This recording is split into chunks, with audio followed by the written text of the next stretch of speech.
Hospital से आज 2 मरीज पूर्ण रूप से स्वस्थ होकर डिस्चार्ज हुए। खासरोद निवासी मरीज 7 दिन पहले एडमिट हुए थे, तब उनके लंग्स में 55% संक्रमण था और ऑक्सीजन लेवल 88% था। हमारे साथ बीमा अस्पताल के खासरोद निवासी मरीज है जो आज डिस्चार्ज होकर जा रहे हैं। आप कब आए थे यहाँ पर? मैं शनिवार को दिन आया था। 8 दिन से ज़्यादा हो गए हैं आपको? 8 दिन से ज़्यादा हो गए। क्या हो रहा था जब आप आए थे? आया था जब मैं मतलब ऐसी स्थिति खराब थी कि मैं ना तो बोल पा रहा था, खड़ा हो पा रहा था। हाँ। ना मैं पानी तक नहीं पी पा रहा था। और सांस चल रही थी आपकी? सांस चल रही थी, मतलब ना बैठने में चैन आ रहा था, ना सोने में चैन आ रहा था। अभी कैसा लग रहा है? छुट्टी हो रही है आपकी? बिल्कुल मैं अपने आप को पूरा कंप्लीट समझ रहा हूँ। अच्छा लग रहा है अभी आपको? अच्छा लग रहा है मेरे को। अच्छा, अभी यहाँ की व्यवस्था कैसी रही, क्या बताना चाहेंगे आप? व्यवस्था एक नंबर रही है। सुबह से लेकर शाम तक जितने भी यहाँ के अधिकारी पदाधिकारी या जो भी हैं, जिन्होंने बहुत तन्मय और अपने घर और परिवार का समझ के ने सब हर व्यक्ति के साथ उसी हिसाब से व्यवहार करा है, और आधा तो उन्होंने उनके व्यवहार और उससे ही ठीक कर दिया है। ठीक हो गया। ठीक है, आज आपकी छुट्टी हो रही है जी। आपका बहुत सारी शुभकामनाएं आपको। आप थोड़ा सा घर पे मास्क लगा के रखेंगे जी। और है ना, धूल मिट्टी से बचेंगे, घर में साफ सफाई रखेंगे और 7 दिन बाद सिविल अस्पताल नागदा में या खासरोद में आके एक बार जरूर चेकअप कराएंगे। बहुत सारी बधाई है आपको। जी बिल्कुल, और मैं आश्वस्त करता हूँ कि 8 दिन में आके आपको पूर्ण रूप से और एक बार चेकअप करवाएंगे। धन्यवाद धन्यवाद। बोरदिया निवासी मरीज जब एडमिट हुए थे तो उनके लंग्स में 45% तक संक्रमण था। आज दोनों मरीज पूर्ण रूप से स्वस्थ होकर डिस्चार्ज हुए। बीमा कोविड हॉस्पिटल से डिस्चार्ज होने वाले सभी मरीज एक बात जरूर कहते हैं कि उनको ये लगा ही नहीं कि वो हॉस्पिटल में हैं। यहाँ परिवार जैसी देखभाल होती है। यही बात इन दोनों मरीजों ने भी कही है। यही बीमा कोविड हॉस्पिटल की सफलता का कारण है कि हम मरीजों को परिवार का सदस्य मानते हैं और उन्हें ये भरोसा दिलाते हैं कि उनको कुछ भी नहीं हुआ है और वो जल्दी ही ठीक होकर घर वापस जाएंगे। निवासी मरीज आज बीमा अस्पताल से डिस्चार्ज होकर जा रहे हैं। आइए जानते हैं कि जब वो आए थे तब उनको कैसा लग रहा था। आप जब आए तब कैसा लग रहा था आपको? मैं आया जब बहुत घबराहट हो रही थी, सांस लेने में तकलीफ हो रही थी। उसके बाद जैसे डॉक्टर साहब ने एडमिट किया, इलाज चालू किया, 2-4 दिन में फिट हो गया। फिट हो गया? अभी कितने दिन से भर्ती हैं यहाँ पे आप? मैं रविवार के दिन आया था। 7 दिन हो गए करीब करीब आपको भी। अभी कैसा लग रहा है आपको? बिल्कुल फिट हूँ और घर जाना चाहता हूँ। घर जाना, छुट्टी हो रही है आज आपकी? आज डॉक्टर साहब ने छुट्टी कर दी। तो अभी यहाँ की व्यवस्था कैसी रही? और यहाँ के स्टाफ तो एक नंबर, घर जैसा परिवार जैसा स्टाफ है। सब डॉक्टर से लेकर नर्स लेकर सब बहुत अच्छा व्यवहार करता है और अच्छा रखता है। बहुत बढ़िया। आज आपकी छुट्टी हो रही है, आपको बहुत बहुत शुभकामनाएं। आप मास्क लगा के रखेंगे और धूल मिट्टी से बचेंगे, साफ सफाई रखेंगे। खेत में और बगीचे में अभी नहीं जाएंगे। धूल धमाके में अभी आप महीने भर तक नहीं जाएंगे, है ना। और 7 दिन बाद आप या तो सिविल अस्पताल खासरोद या सिविल अस्पताल नागदा में आके एक बार अपनी जाँच जरूर करवाएंगे, ठीक है। और कुछ तकलीफ हो तो जरूर बताएंगे यहाँ पे आके। सर आपसे मिलेंगे। बहुत धन्यवाद, बधाई आपको। बीमा कोविड अस्पताल नागदा से आज हम लोगों ने 2 गंभीर मरीजों को डिस्चार्ज किया जो गंभीर अवस्था में हमारे पास एडमिट हुए थे। पहला एक खासरोद निवासी मरीज थे जिनकी SpO2 88% आ रही थी। लंग्स में उनके 50 से 55% करीब इन्वॉल्वमेंट था और CRP जिसकी सामान्य वैल्यू 6 मिलीग्राम पर DL होती है वो 118 थी। इसका मतलब कि उनके अंदर काफ़ी इन्फ्लामेशन और काफ़ी इन्फेक्शन था। मेरी टीम ने, बीमा अस्पताल ने इसको एक चैलेंज के रूप में लिया। आज वो एक हमने डिस्चार्ज किया पूर्णतः स्वस्थ होके, बिना ऑक्सीजन के। उनका SpO2 95 है और CRP उनकी 13 आ चुकी है। इसी तरह एक बोरदिया निवासी पेशेंट हम लोगों ने 7 दिन पहले एडमिट किया था। उनके लंग्स में भी 50 से करीब संक्रमित हो चुके थे और जब भर्ती हुए तब उनकी शुगर 500 के ऊपर जा रही थी। तो उनको भी हम लोगों ने चैलेंज के रूप में लिया और दोनों मरीजों को हमने रेमडेसिविर लगाए और शुगर कंट्रोल की, और आज दोनों को हमने डिस्चार्ज किया सफलतापूर्वक। आप सभी लोगों से निवेदन है कि जो कोविड के पेशेंट है वो जब डिस्चार्ज हो जाते हैं तो घर पर भी मास्क लगा कर रखें, आसपास अपने साफ सफाई रखें। धूल और मिट्टी में या जहाँ पे कोई निर्माण कार्य, कंस्ट्रक्शन चल रहा है या कोई खेत है या कोई बगीचा है वहाँ पर नहीं जाए, क्योंकि जो ब्लैक फंगस है वो धूल और मिट्टी में पाया जाता है, सड़ी गली सब्जियों में, सड़े गले फलों में पाया जाता है। तो इनसे अपनी दूरी बनाकर रखें, अपने कमरे को बिल्कुल साफ सुथरा रखें और मास्क जरूर लगा के रखें, क्योंकि ब्लैक फंगस भी नाक के रास्ते, जो म्यूकोरमाइकोसिस है वो भी नाक के रास्ते हमारे शरीर में प्रवेश करता है। सावधानी रखें। धन्यवाद। चंबल नदी में युवक की लाश मिली।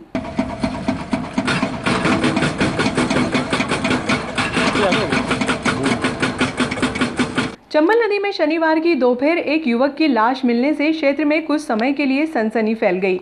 सूचना मिलने पर टीआई श्यामचंद्र शर्मा दल बल के साथ मौके पर पहुंचे। नदी किनारे दुकान संचालित करने वाले लोगों ने बताया कि युवक मानसिक रूप से विक्षिप्त था, जो मुक्तिधाम सहित आसपास के क्षेत्र में घूमता रहता था। सूत्रों से प्राप्त जानकारी के अनुसार युवक को मिर्गी की बीमारी थी। पुलिस ने शव को पीएम के लिए सरकारी हॉस्पिटल पहुँचाया।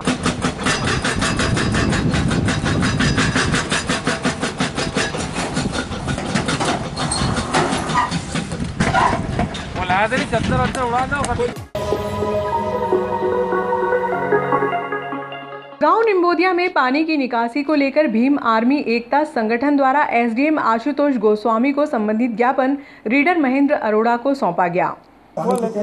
उसको प्लास्टर कर दिया। मेरा उसके एक टूल तो उसके घर में और जिला प्रशासन से निवेदन है कि उसको खुदवा कर उसके साक्ष्य कहाँ गए हेडपंप के, उसकी लाइनें कहाँ गई। लोगों को आज वाल्मीकि समाज के बच्चे को मतलब कि पानी भरने से मतलब कि मना कर दिया था।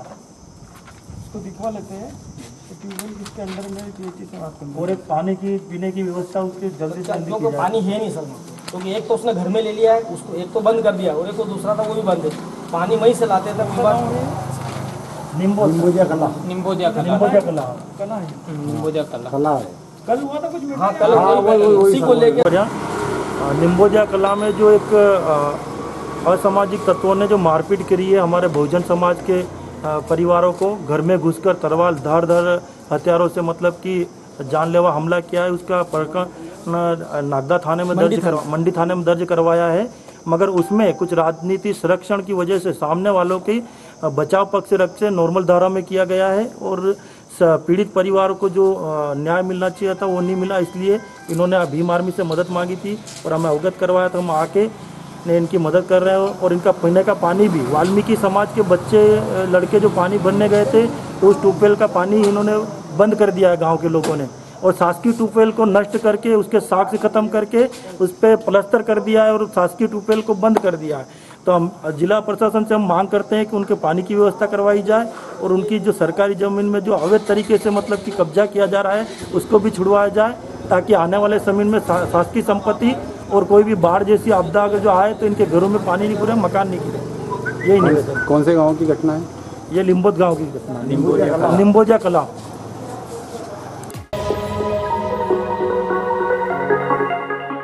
अखिल भारतीय क्षत्रिय महासभा ने शहर व ग्रामीण क्षेत्रों में टीकाकरण बढ़ाने की मांग को लेकर शनिवार को एसडीएम आशुतोष गोस्वामी को संबोधित ज्ञापन रीडर महेंद्र अरोड़ा को सौंपा। महासभा की महिला प्रदेशाध्यक्ष ने बताया कि ऑनलाइन स्लॉट बुकिंग में प्रतिदिन 100 व्यक्तियों का टीकाकरण हो रहा है। शनिवार से ऑफलाइन टीकाकरण शहर में 2 स्थानों पर शुरू हुआ, जिसमें मात्र 100 टोकन ही वितरित किए गए। कोरोना की दूसरी लहर ने ज्यादा युवाओं को ही संक्रमित किया है, जिसमें वैक्सीनेशन ही एकमात्र सुरक्षा है। इसको लेकर शहर व ग्रामीण क्षेत्रों में प्रतिदिन टीकाकरण 100 से बढ़ाकर 500 किया जाना चाहिए। 100% टीकाकरण अभियान को सफल बनाया जा सके, श्रीमान से अनुरोध है कि उचित दिशा निर्देश के देने की कृपा करें। धन्यवाद। जय हिंद।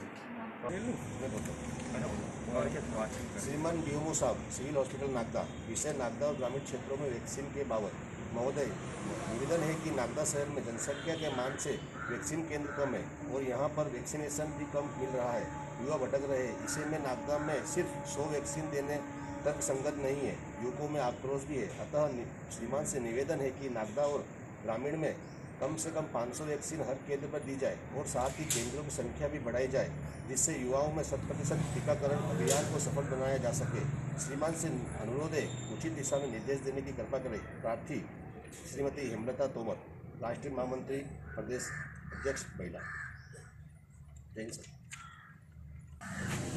आज अखिल भारतीय क्षत्रिय महासभा द्वारा नागदा और ग्रामीण क्षेत्रों में वैक्सीन के संबंध में एक ज्ञापन दिया गया है, जिसके लिए मैं कहना चाहूँगा कि हमारा जिला स्तर से सतत प्रयास है और उनसे भी संपर्क में हम लोग कि युवा वर्ग में जो 18 प्लस का जो वैक्सीनेशन चल रहा है उसमें हमें 100 की जगह 200 से, क्योंकि आज ही से हमारा जो टीकाकरण का जो 18 प्लस का है वो ऑनलाइन हुआ, ऑनलाइन की जगह ऑन साइट रजिस्ट्रेशन का हुआ है। तो उसमें आज हमें 100 का ही स्लॉट दिया गया था कि 100 लोगों को ही टीकाकरण किया जाना है। लेकिन मेरा प्रयास है और आपका जो ज्ञापन है उसके माध्यम से भी हम कलेक्टर महोदय और हमारे जिला स्तर के अधिकारियों से एक पत्राचार करेंगे और जो आपकी ये मांगे हैं इसको पूर्ण करने की कार्रवाई की जाएगी। वो तो क्या दीदी अभी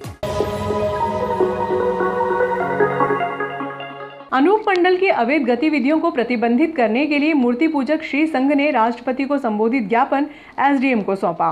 श्री श्वेतांबर मूर्ति पूजक जैन श्री संघ द्वारा अनूप मंडल की अवैध गतिविधियों पर प्रतिबंध लगाने के लिए शनिवार को राष्ट्रपति को संबोधित ज्ञापन एसडीएम आशुतोष गोस्वामी व सीएसपी मनोज रत्नाकर को सर्किट हाउस में सौंपा गया। एकत्रित होना पड़ा है। कुछ असामाजिक तत्वों द्वारा हमारे जैन संतों को सताया जा रहा है और धन परिवारों को धन देकर और अशिक्षित लोगों को भड़काकर बर जलाकर अपने अनुयायी बनाकर उनको जैन समाज के खिलाफ भड़काया जा रहा है कि जो भी विश्व में महामारियाँ चल रही है वो सब जैन संत फैला रहे हैं, ऐसा इन लोगों का कहना है।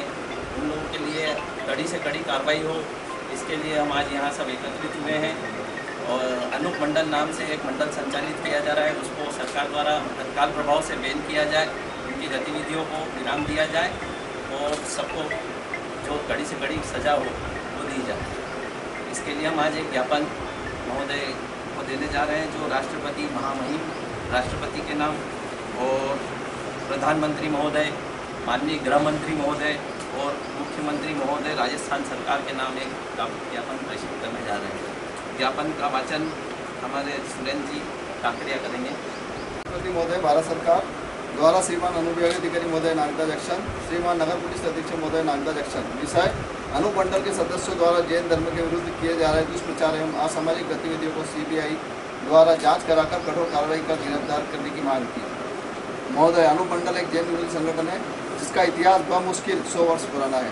यह राजस्थान, गुजरात, महाराष्ट्र, हरियाणा, कर्नाटक और उत्तर प्रदेश के ग्रामीण इलाकों में अशिक्षित लोगों को बरगलाकर करीब 1 लाख के लगभग अपना अनुयायी बना चुका है। जैन मुनि एवं तपस्वी संतों के खिलाफ अशिक्षित लोगों के दिमाग में जहर घोलकर उन्हें उपद्रव कर भड़काया जा रहा है। इनके अनुयायी और उनके मुखिया मुकनाराम का कहना है कि विश्व में जितनी आपदाएं महामारियां फैल रही हैं, इन सभी को फैलाने में जैन संतों का हाथ है, जो सुनने में भी हास्यास्पद लगता है, जिसकी कल्पना भी नहीं की जा सकती है, क्योंकि जैन संतों एवं जैन समाज के अनुयायियों में हमेशा विश्व कल्याण की बात की है एवं हमारे प्रभु भगवान महावीर ने पूरे विश्व में जियो और जीने दो का संदेश दिया है।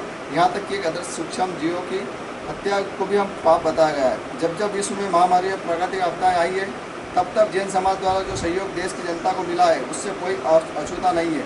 हमने सभी आपदा में सिर्फ जैन के कल्याण को नहीं, अभी तो सभी धर्म के अनुयायी एवं जरूरतमंदों का सहयोग किया है। हम अनूप मंडल के आकाओं से पूछना चाहते हैं कि उन्होंने आपदाओं के देश के लिए कितना सहयोग किया। सहयोग तो ऐसी आपदाओं के समय में अशिक्षित लोगों को इस डरा धमका कर बरगलाकर अपनी रोटियां सेकने का काम किया जा रहा है। यहाँ तक कि ये लोग भागवत गीता एवं अन्य ग्रंथों को भी सत्य नहीं मानते, यह हिंदुत्व की भावनाओं के भी विरुद्ध है। महोदय, पूर्व में राजस्थान में इस अनूप मंडल पर 30 से 40 केस दर्ज हुए एवं इनके द्वारा प्रकाशित पुस्तिका पर भी बैन लगाया जा चुका।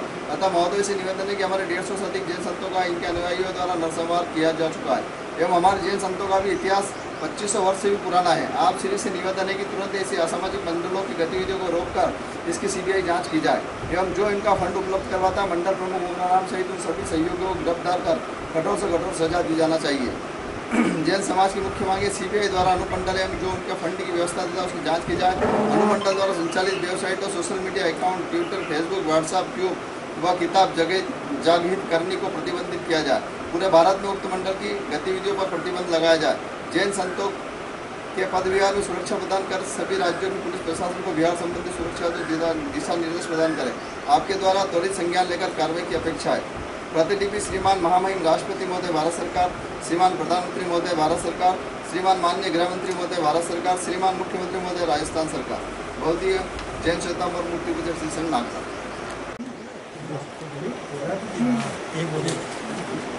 आज श्वेतांबर ग्रुप नागदा के द्वारा माननीय राष्ट्रपति महोदय, प्रधानमंत्री महोदय, गृह मंत्री महोदय और मुख्यमंत्री महोदय राजस्थान सरकार के नाम एक ज्ञापन दिया गया है, जिसमें कि अनूप मंडल का एक ग्रुप है जो कि राजस्थान, कर्नाटक, महाराष्ट्र एरिया में एक्टिव है और वहाँ पर जो जैन मुनियों के खिलाफ उसकी जो जैन धर्म के अनुयायियों के खिलाफ उसकी जो टीका टिप्पणी है उसके संबंध में विरोध स्वरूप यह ज्ञापन दिया जा रहा है, जिसमें उचित कार्रवाई के लिए शासन स्तर पर प्रेषित किया जाएगा।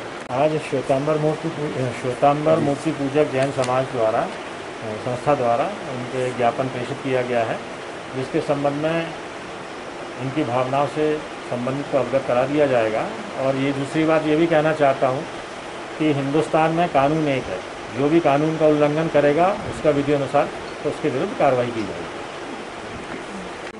अनुमंडल द्वारा लगभग 500 साधु संतों की ट्रक के द्वारा दुर्घटना में हत्या की गई। इसकी जांच की मांग भी हम सीबीआई से कर रहे हैं और इसकी सारी गतिविधियों की मांग भी हम कर रहे हैं। और आज माननीय श्री एसडीएम साहब ने, माननीय श्री सीएसपी साहब ने और हमारे जैन समाज के सारे लोगों ने आकर के और आप सब पत्रकार बंधुओं ने आकर के और इस कार्यक्रम में सहयोग दिया। इसके लिए मैं जैन श्वेतांबर मूर्ति पूजक श्री संघ की ओर से धन्यवाद प्रकट करता हूँ। राजस्थान में एक अनूप मंडल करके एक ग्रुप है जो लगातार, जिसके सदस्य महाराष्ट्र, कर्नाटक, गुजरात, महाराष्ट्र और राजस्थान, ऐसे लगभग 1 लाख सदस्य हैं।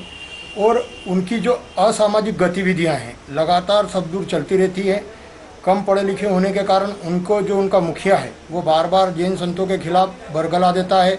और उसका ये कहना है, उस पूरे ग्रुप का ऐसा कहना है कि ये जो जैन संत है यही पूरे देश, विश्व में इस कोरोना का फैला रहे हैं और असामाजिक गतिविधियां बढ़वा रहे हैं। इस तरह का कहना वाकई यह हास्यास्पद है। जो समाज जियो और जीने दो और अहिंसा परमो धर्म का नारा देता है, वो उसके बारे में बोलना, यह तो शासन को स्वयं इस बात को ध्यान में रखते, क्योंकि उस पर 30-40 केस पूर्व में बन चुके हैं। ऐसे संगठनों पे अविलंब प्रतिबंध लगना चाहिए और इनके खिलाफ कानूनी कार्रवाई होना चाहिए। निश्चित तौर पर आज जैन समाज श्वेतांबर मूर्ति पूजक संघ ने आज ज्ञापन दिया है और हमने राष्ट्रपति, प्रधानमंत्री, गृह मंत्री और राजस्थान के मुख्यमंत्री के नाम पे जो ज्ञापन दिया उसमें हमने यही मांग करी है कि इसके फेसबुक पर, व्हाट्सएप पर, सभी पर प्रतिबंध लगे और इनकी जो असामाजिक गतिविधि है उसकी सीबीआई जांच की जाए, क्योंकि ऐसे लोगों के कारण पूरे देश में विषमता फैलती है और समाज में दूरी पैदा होती है। जो समाज को कुछ देने की भावना रखता है, उसके बारे में यदि ऐसी बात होगी तो आने वाले समय में दूसरे समाजों में भी इस तरह का कड़वाहट होगी, जो इस देश के हित में नहीं है। इसलिए मैं आपके माध्यम से यही निवेदन करना चाहता हूं कि ऐसे असामाजिक संगठनों के खिलाफ कड़ी से कड़ी कार्रवाई करते हुए इन्हें प्रतिबंधित किया जाए। धन्यवाद।